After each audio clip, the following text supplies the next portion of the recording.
What's up, guys? It's L Art coming to you live, man. Anyway, I want to talk about drug addiction and the worst drugs that I've ever done.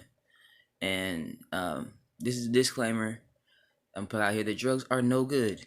Trust me, they're no good. All they do is lead you to self destruction.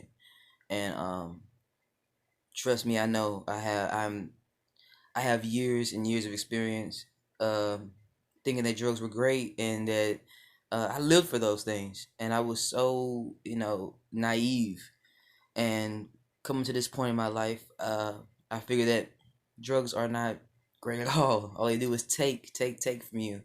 You think everything is fine, and especially if you are a functioning addict, you think everything is fine. And I have 10 plus years experience of being an addict, and I'm going to admit that I am an addict. I will never stop being an addict. I know people go back and forth with that if you don't use anymore, then you're no longer an addict. That's not the fucking truth. The truth is that you are an addict still, and that those things do come into your mind that you can do it, and nothing will happen to you this time. Um, Drug number one, my drug of choice, benzodiazepines, also known as Xanax or Xans or handlebars or what they call bicycle parts. So many different names for them. Xanax, benzodiazepines, very unsafe drug. I've dealt with that drug. Um, I ain't even say on and off forever. I've dealt with that drug since I was 18 years old. 10 plus years of that drug, and at first it was fun. It made me a different person is what it is. Me personally, I'm not a very confrontational person. I am very closed in, and I don't really have, I don't like to beef with anyone. But and my name's Elena, right? But when I take Xanax, my alter ego comes out, and that's L. And that name is stuck with me now because I like it and I look fly and shit. But I've been to jail every I've been to jail more than 3 times. And every time I went to jail, every single time I was on Xanax. And that's because it gives you a Superman complex. It makes you believe that it lowers your inhibitions, make you think that you're above everything and anything. I went to jail before for theft under the influence of Xanax with a pocket full of money. Like, why in the fuck are you stealing and you have a pocket full of money? And and even had the audacity to ask them, "Can I pay for it?" After I got caught stealing, like, what the fuck? I'm in jail. It made me very sexually promiscuous. Um, Going through girls back to back to back to back. I mean, for no reason. Having a girlfriend and cheating on her multiple times for no reason. Like, just because I was high and I'm a different person. I felt like a different person. I was Superman. Like, nothing bothered me. I didn't give a fuck. Because Xanax is an anti-anxiety medication. People don't know that. It's an anti-anxiety medication. So normally a normal person will go in the bar or whatever, just an example given, go in the bar, and they'll be like, hey, this,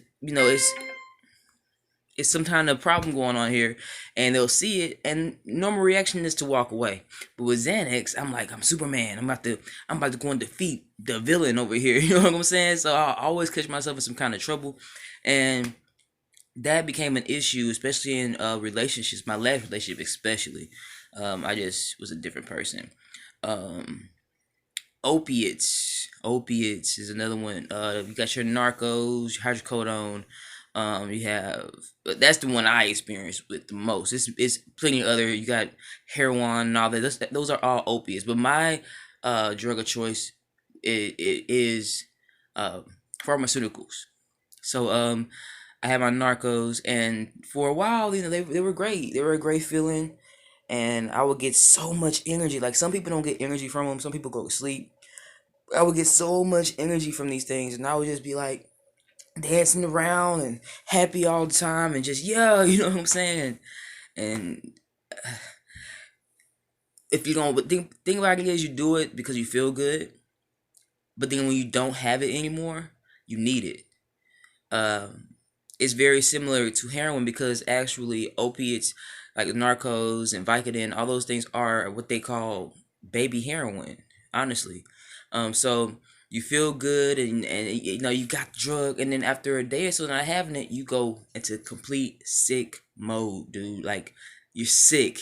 You're in the bed, you're shaking, you're shivering, you're sweating, you like, and you know that if you take one more pill, you just take one pill, you won't feel like that no more.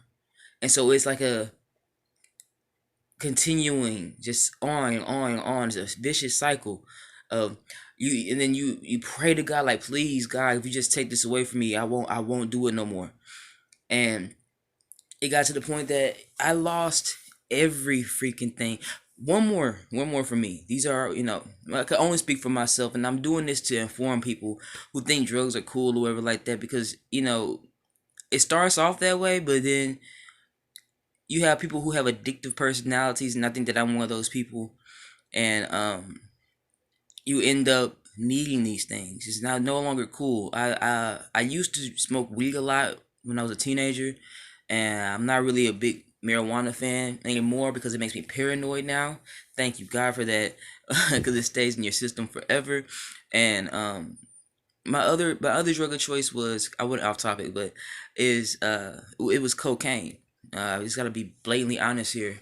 It was cocaine, and I started cocaine when I was probably 21. I want to say 21.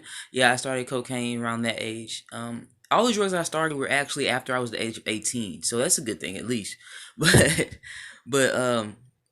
cocaine was another one. You do it, and they say it's a rich man's drug. It's expensive, first of all, and but it's not even about the money for me. But the problem with for me was it made me do things erratically. Like I was very erratic, um, doing things that I wouldn't normally do. Made me very angry. Um, I had a really bad temper. You couldn't step on my shoe, for example, without me wanting to fuck you up.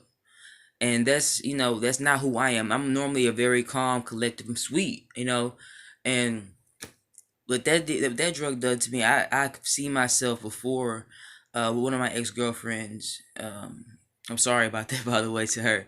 Uh, I I was under the influence of all three of those drugs at the same time: Xanax, uh, narco, and powder or cocaine.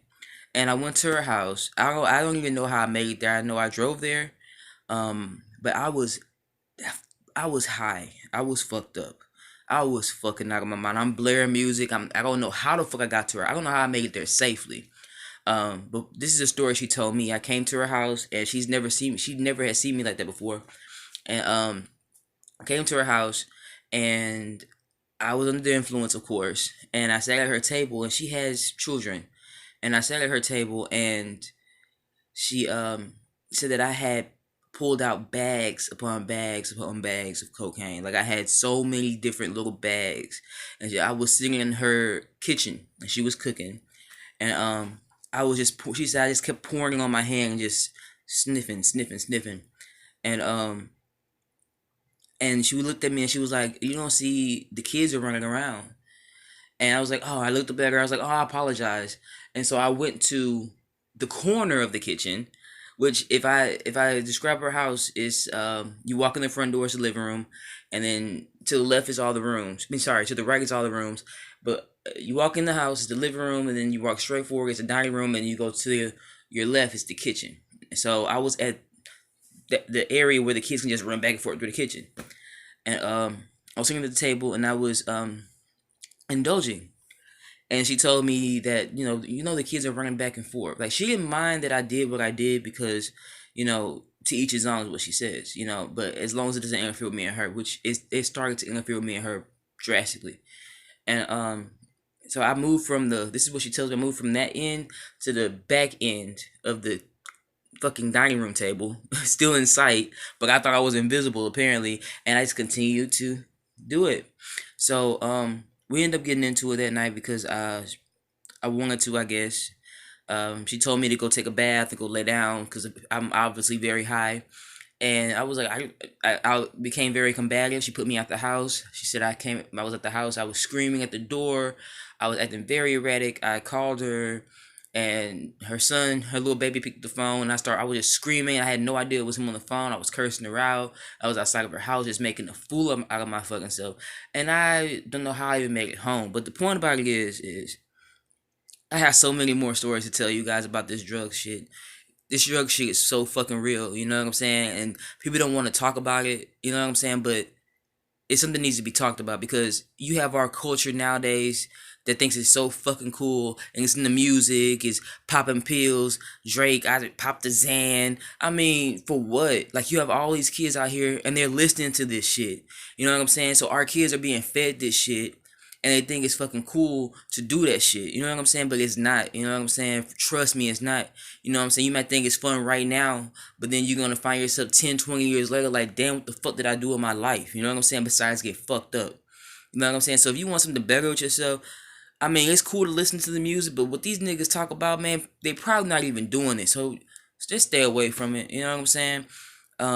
Once again, it's L here, coming to you live from the H. You know what I'm saying? So if you like this video, like it, share it. You know what I'm saying? I have way more stories to tell you guys. Trying to become a. I just wanna help. That's what I'm here for. I don't care about fame. I don't care about being noticed. I just wanna help. All right, peace.